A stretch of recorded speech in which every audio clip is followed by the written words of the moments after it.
Let's take a look at the different ways you can add cards in Kanban Zone. We'll start here, on an empty board, so we can walk through each method from scratch. The first way to add a card is from the left navigation. Look for the blue plus add icon. When you click it, you'll see 3 tabs at the top. Make sure you're on the card tab. From here, you can start building your card with the basic info. First, choose which board you want the card to go to. By default, this is set to the board you're currently on. Next, you can pick the column on that board where you want the card placed.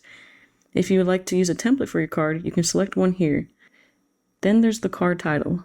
Don't worry, you can always come back and edit this later.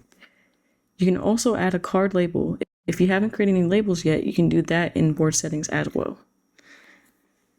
Lastly, click Show More to reveal additional options like card owner, start and target dates, and position, where you choose whether the card goes to the top or bottom of the column.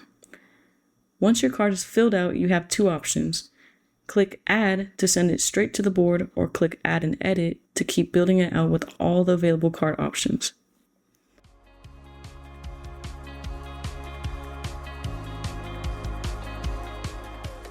Another way to add a card is directly from the board itself.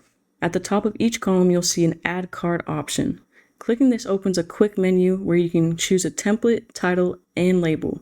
Just like before, there's a Show More option here too, giving you access to owner, date, and position. At the bottom, you have 3 choices: Add, Add and Next. This adds your card to the column and keeps the menu open so you can immediately create another one, or Add and Edit. To make sure the Add Card option is visible in your board columns, head to your board designer and click on the column you'd like to enable this for. Here you'll find a toggle to show or hide the Add Card option for that column. And that's it. 2 easy ways to add cards in Kanban Zone, so you can build your board however works best for you.